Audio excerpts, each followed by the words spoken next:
মেয়েদের beauty product তৈরি করা হয় নবজাতক শিশুদের রক্ত দিয়ে। কি অবাক হচ্ছেন?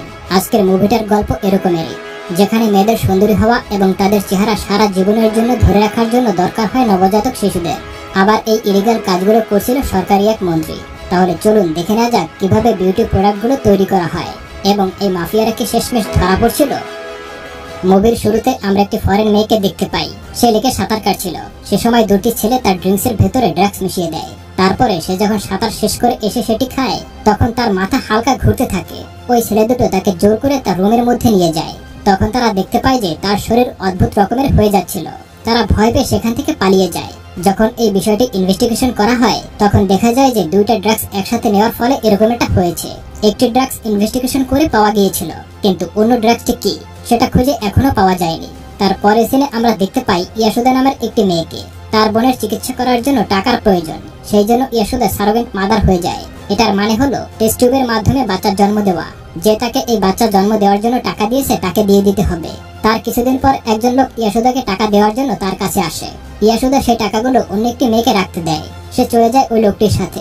তখন লোকটি গাড়ির মধ্যে ইয়াসুদাকে একটি ওষুধ খেতে দেয়। সে প্রথমে ওষুধটি খেতে চায় না। তখন লোকটি বলে, তুমি যদি না খাও তাহলে আমাদের কন্ট্যাক্ট ক্যান্সেল হয়ে যাবে। তখন সে ওষুধ খেয়ে নেয়। তার কিছুক্ষণ পর সে অজ্ঞান হয়ে যায়। যখন তার জ্ঞান ফিরে আসে, সে দেখতে পায় সে একটি রুমের ভেতরে বন্দী। রুমটি অনেক সাজানো গোছানো, আর রুমের ভেতরটা অনেক লাক্সারিয়াস ছিল। সে দেখতে পায় যে তার জানালায় একটা কবুতর বসে আছে। সে ওই কবুতরটি ধরার চেষ্টা করে।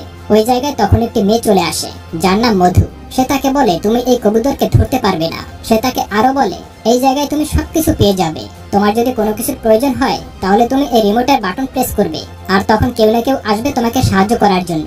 এই জায়গায় এখানকার একজন নার্স আসে, যার নাম ছিল সুদামা। সে তাকে স্ক্যান করার জন্য নিয়ে যায়।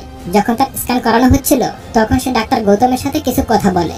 ওই ডাক্তার তাকে বেবি স্ক্যান করায়। ডাক্তার তাকে বেবির স্ক্যান দেখায় না, কারণ তারা সার্ভেন্ট মাদার। বাচ্চার জন্ম নেওয়ার পর তাকে বাচ্চা দিয়ে দিতে হবে অন্য একজনকে। এই জন্য তারা চাচ্ছিল না এই বাচ্চার প্রতি তাদের কোনো ভালোবাসা জন্মাক। স্ক্যানিং করার পর সে খাবার খাওয়ার জন্য চলে যায়। সুদামা তখন তার গ্রুপের মেয়েদের সাথে পরিচয় করিয়ে দেয়, আর তারাও ছিল সার্ভেন্ট মাদার। প্রতিটা গ্রুপে 5 জন মাদার এবং 5 জন মেয়ে মিলে একটি গ্রুপ তৈরি করা হতো। তাদের এই গ্রুপে একজন ওয়ান্ডার থাকে, যে তাদেরকে দেখাশোনা করে। এই গ্রুপে একটি মেয়ে ছিল, যে তাদের উপর বসগিরি দেখাতো।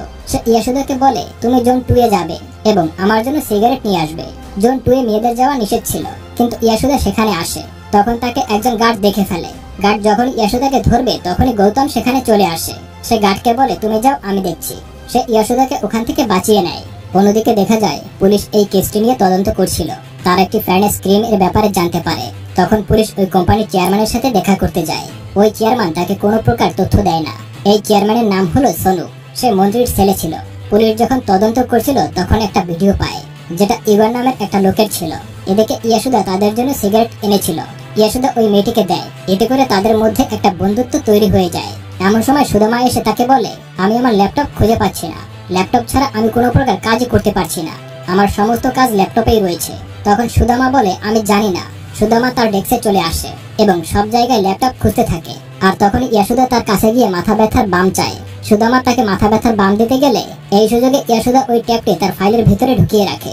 ঢুকানোর সময় তা লীলা দেখে ফেলে। তখন লীলা ইয়াসুদাকে জিজ্ঞাসা করে, তুমি ল্যাপটপ লুকিয়ে রাখছিলে কেন? তখন ইয়াসুদা বলে, এখানে আসার পর প্রথম তার সাথে আমার ঝগড়া হয়েছিল, তাই তাকে শিক্ষা দেওয়ার জন্যই এমনটা করছিলাম। তারপরে দেখা যায় যে ওই পুলিশ ইগর নামের ছেলেটির বাসায় যায়। সেখানে গিয়ে দেখে ছেলেটি মারা গেছে। তাড়াহুড়া করে তখন তারা রুমটি সার্চ করতে থাকে। সেখানে ফ্রিজ থেকে তারা ফ্যানেস ক্রিমের একটি স্যাম্পল পায় এবং তা পাঠিয়ে দেওয়া হয় ল্যাবে পরীক্ষা করার জন্য। তখন ল্যাবের ডাক্তার পুলিশকে বলে যে আগে যে ফরেন মেয়ে মারা গিয়েছিল, তার শরীরেও সেম কেমিক্যাল পাওয়া গেছে। তুমি আমাকে যে কেমিক্যাল দিয়েছো, এটা আর ওই স্যাম্পল একই ড্রাগসের। তারপর ডাক্তার গৌতম ইয়াসুদাকে চেক আপ করতে আসলে ইয়াসুদা তাকে জিজ্ঞাসা করে, আপনি বিয়ে করছেন কিনা? ডাক্তার বলে না। সে চেক আপ শেষ করে ওখান থেকে চলে যায়। পুলিশকে যে ডাক্তার ইনফরমেশন দিয়েছিল, কেউ তাকে এসে মেরে ফেলে এবং ওই কেমিক্যালটাও লুকিয়ে ফেলা হয়। এখানে দেখে মনে হচ্ছিল ইয়াসুদা ডাক্তারকে পছন্দ করতে শুরু করেছে, আর ডাক্তারও তাকে পছন্দ করতে শুরু করেছে। এরপর কাজল নামের একটি মেয়ের হঠাৎ পেন শুরু হয়। তাকে দ্রুত অপারেশন থিয়েটারে নিয়ে যাওয়া হয়। অপারেশন থিয়েটার থেকে মধু বের হয়ে বলে, ওর বাচ্চাটা পেটের ভেতরেই মারা গেছে। এই কথাটি তোমাদেরকে বলছি, যাতে করে তোমরা তোমাদের সন্তানের প্রতি ঠিকঠাক মতো খেয়াল রাখতে পারো। পুলিশ অফিসাররা সোনুর বাসার সামনে সারাক্ষণ নজর রাখছিল। সোনু তাদেরকে দেখে ফেলে আর তার লোকদেরকে বলে পুলিশের উপর হামলা করতে। তখন গুলি চালানো শুরু হয়। তখন ওই জায়গায় একজন পুলিশ অফিসার মারা যায়। ওই হসপিটালের সব মেয়েরা কাজলের সঙ্গে দেখা করতে চায়। তখন মধু বলে তাকে তার বাসায় পাঠিয়ে দেওয়া হয়েছে। সে আরো বলে, তোমাদের বলছি এখানে কারোর সাথে অ্যাটাচমেন্ট করবে না, না অন্যের প্রতি না নিজের সন্তানের প্রতি। এদিকে লীলা আর ইয়াসুদা কথা বলতে থাকে। তখন তারা ভাবে কাজলের লাশ 2 দিনের ভেতরে তারা কিভাবে বাসায় পাঠিয়ে দিল। এরপর দেখা যায় ইয়াসুদা ঘরের ভেতরে এসে চিন্তা করছিল। তখন সে ইচ্ছাকৃতভাবে জ্ঞান হারিয়ে ফেলার ভান করে। এর আগে সে রিমোট বাটন প্রেস করছিল। সুদামা দৌড়ে তার রুমে চলে আসে। সে দেখতে পায় ইয়াসুদা মেঝেতে পড়ে আছে। তাকে তখন রুমে নিয়ে যাওয়া হয় আর তাকে কিছু মেডিসিন দিয়ে দেওয়া হয়। অন্যদিকে আমরা দেখতে পারি যে যখন পুলিশের উপর হামলা হয় তখন পুলিশ কমিশনার গাড়ি অ্যাক্সিডেন্ট করে।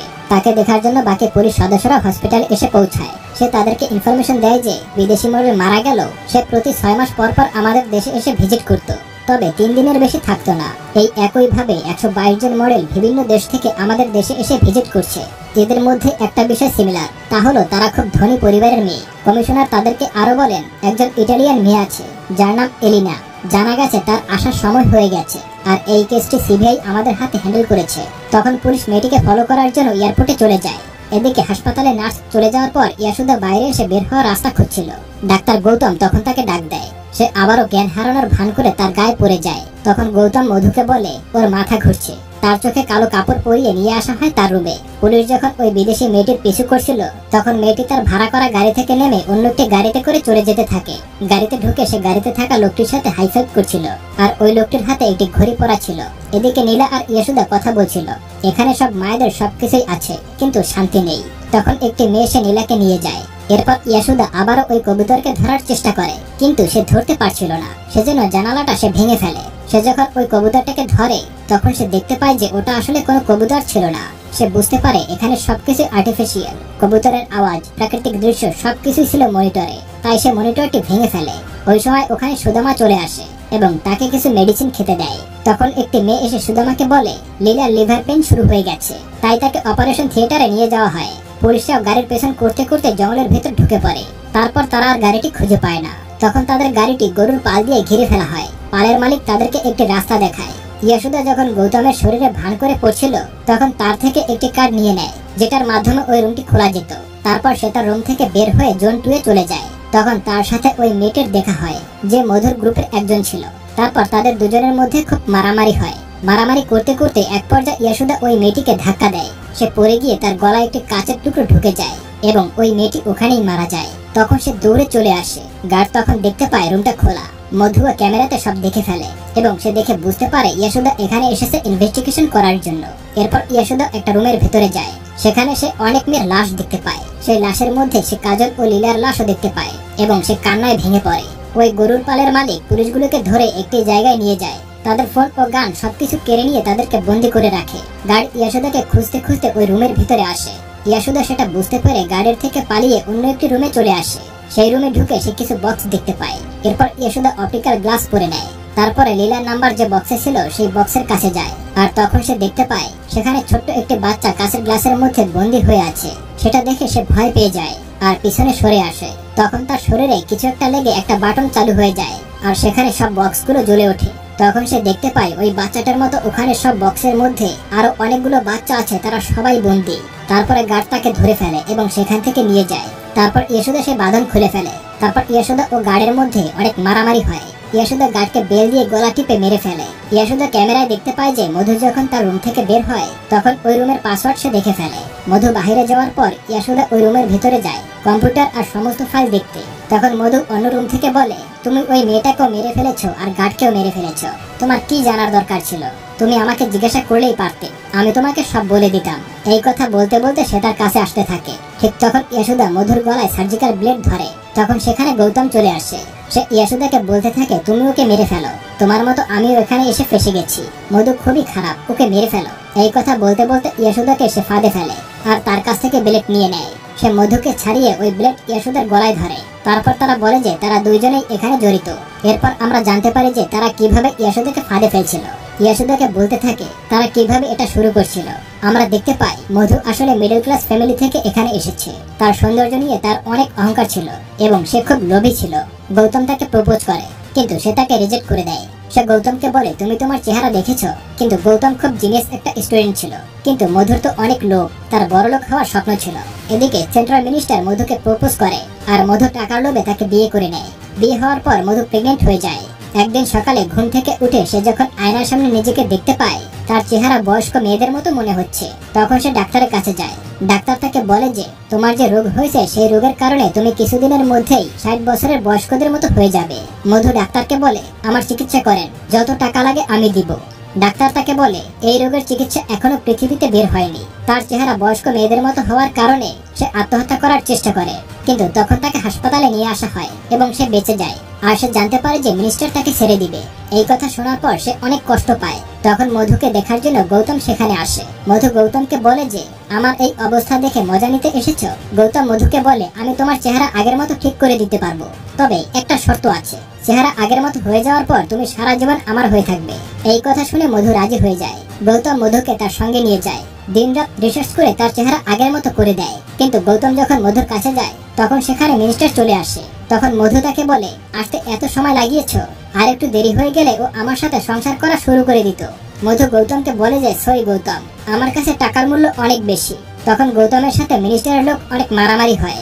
গৌতম সায়েন্টিস্ট হলেও সে মিনিস্টারের লোকদের সাথে এমন ভাবে মারামারি করছিল, তাকে দেখে মনে হচ্ছিল যে সে একজন প্রফেশনাল ফাইটার। তখন মিনিস্টার বলে ও আসলে কি সায়েন্টিস্ট? তখন গৌতম মিনিস্টারকে বলে যে ওর সাথে যা করার 6 মাসের মধ্যেই করে নাও, তারপর 6 মাসের ভিতরে ওর সৌন্দর্য আবার নষ্ট হয়ে যাবে, কারণ এই মেডিসিনের ডোজ 6 মাস পর পর দিতে হয়।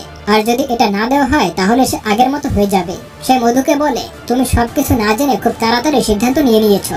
গৌতম তাকে আরো বলে যে তোমার যদি টাকা লাগতো তাহলে আমাকে বলতে, আমি যে রিসার্চ করেছি সেই প্রোডাক্ট যদি বাইরে বিক্রি করি তাহলে আমার কাছে কোটি কোটি টাকা আসবে, কারণ এই পৃথিবীতে সবাই সবার সৌন্দর্য ধরে রাখতে চায়। তখন মিনিস্টার গৌতমকে অফার করে যে আমি মধুকে তোমার কাছে দিয়ে দিব, চলো আমরা দুজন মিলে এই ব্যবসা শুরু করি, যত ইনভেস্ট লাগে আমি করব। তারপর থেকে তারা দুজন এই ব্যবসা শুরু করে। তারপর মুভিটিকে আগের জায়গায় দেখানো হয়। মধু ইয়াসুদাকে বলে তুমি যদি আরো জানতে চাও তাহলে একটু পর এখানে আমাদের ক্লায়েন্টদের একটা মিটিং আছে, মিটিং এর ভিডিও তুমি এই রুম থেকে দেখতে পাবে, তাহলে সবকিছু বুঝতে পারবে। মধু তার ক্লায়েন্টদের সাথে কথা বলে। সে বলে এই পৃথিবীতে সব মেয়েরা নিজেদের সৌন্দর্য ধরে রাখতে চায়, আমাদের কাছে এমন প্রোডাক্ট আছে যেটা দিয়ে এটা সম্ভব। তখন সেখানে একজন বলে তোমাদের একজন ক্লায়েন্ট অলিভিয়া এই প্রোডাক্ট নেওয়ার পর মারা গেছে। তখন মধু বলে এই মেডিসিন নেওয়ার পর অন্য কোনো ড্রাগস নেওয়া যাবে না, হয়তো সে এটা জানতো না বা তাকে কেউ ভুলবশত ড্রাগস দিয়ে দিয়েছে তাই সে মারা গেছে। তখন সেখানে আরো একজন জিজ্ঞাসা করে তোমরা যে প্রোডাক্ট ব্যবহার করছো তার মূল উপাদান কি? তখন মধু বলে হিউম্যান ফিটাস, যার মানে হলো পেটে বড় হওয়া বাচ্চা। মধু বলতে থাকে যে বাচ্চারা যখন পেটে থাকে তখন তাদের শরীরে কোনো সূর্যের আলো লাগে না, তাদের রক্ত খুবই উর্বর, তাই তাদের রক্তের প্লাজমা দিয়ে এটি তৈরি করা হয়। ওই লোকটি তখন আরো বলে যে আপনাদের কাছে কিভাবে এত হিউম্যান ফিটাস আসে? তখন মধু বলে যে গরিব মেয়েদেরকে সারোগেন্টের মাধ্যমে বাচ্চা জন্ম দেওয়ার জন্য রাজি করা হয় এবং তাদেরকে অনেক টাকা দেওয়া হয়, এভাবে তাদের থেকে বাচ্চা নিয়ে আমরা এই কাজ করি। আর যদি কারো প্রতি আমাদের সন্দেহ হয় তাহলে তাকে আমরা মেরে ফেলি। গৌতম ক্লায়েন্টদের সাথে দেখা করতে আসে। সেই সুযোগে ইয়াসুদা ওখান থেকে পালিয়ে যায়। ইয়াসুদা একটি ইমার্জেন্সি রুম থেকে পালিয়ে যায়। অন্যদিকে আমরা দেখতে পাই যে পুলিশদেরকে আটকে রাখা হয়েছে। তাদের মধ্যে একজন বলে আমাদেরকে ওই মেয়েটির মাধ্যমে ফাঁসানো হয়েছে। মেয়েটি যখন গাড়ি পাল্টাচ্ছিল তখন তার সাথে যে লোকটি ছিল সে আমাদের ফাঁদে ফেলেছে। তখন সবাই জিজ্ঞাসা করে কে হতে পারে? তখন সে বলে কমিশনার বলরাম। সবাই বলে কমিশনার কিভাবে এই কাজ করবে, উনি তো আমাদের ইনফরমেশন দিয়ে সাহায্য করছিলেন। তখন সে বলে আমাদেরকে যারা সাহায্য করছে তাদের সবাইকে মেরে ফেলা হচ্ছে। তখন তাদের মধ্যে একজন বলে কমিশনারের উপরেও তো হামলা করা হয়েছে। তখন ওই অফিসার বলে সে তো আর মারা যায়নি। এটা বলতে বলতে সেই জায়গায় কমিশনার চলে আসে। সে বলে তুমি ঠিকই বলেছ, তুমি আসলেই একজন জিনিয়াস। ইয়াসুদা বাইরে এসে দেখতে পায় সে একটি জঙ্গলের মধ্যে রয়েছে। তখন তার পিছনে একটি কুকুর তেড়ে আসে আর সে দৌড়াতে থাকে। সে দৌড়াতে দৌড়াতে পাহাড়ের কিনারায় চলে যায়। তখন সেই জায়গায় গৌতম চলে আসে আর সে তাকে বলে তোমার পেটে আমাদের ঔষধ বড় হচ্ছে আর তুমি কোথায় যাচ্ছ? সে আরো বলে তুমি এখান থেকে পালাতে পারবে না, কারণ এর চারপাশে শুধুই পাহাড়। ইয়াসুদাকে ধরে আবারও সেই হসপিটালে নিয়ে আসা হয় আর তাকে বলে তুমি যে আমার কার্ডটি চুরি করেছো সেটা আমি জানি, এছাড়া তোমার উপর আমার নজর রয়েছে। এরপর তাকে জিজ্ঞাসা করা হয় কে তুমি, তুমি এখানে কেন এসেছো, কাকে চাও? ইয়াসুদা বলে লীলার জন্য। মধু তাকে বলে তুমি লীলার লাশ দেখার পরও কাকে খুঁজছো? তুমি কাউকে খুঁজছো? গৌতম বলে আমাদের এই কাজে কখনো লস হয় না, কারো দ্বারা কাজের জন্য কোনো ক্ষতি হলে আমরা তাকে মেরে ফেলি। ডেমো দেখানোর জন্য ওখানে থাকা একটা মনিটর অন করে। সে তাকে বলে এই হসপিটালটি পুরো পাহাড়ের মধ্যে, আর এখানে আসতে হলে আদিবাসীদের হাত থেকে বেঁচে তারপর এখানে আসতে হবে। আদিবাসীরা আমার ইশারায় যে কাউকে মেরে ফেলতে পারে। তখন সে ওই মনিটরে পুলিশদেরকে দেখায় যারা তার কাছে বন্দী হয়েছিল এবং কমিশনারকে বলে তাদেরকে মেরে ফেলতে। কমিশনার তাদেরকে যখন মারতেই যাবে ঠিক ওই সময় ইয়াসুদা গৌতমের মাথায় বন্দুক তাক করে।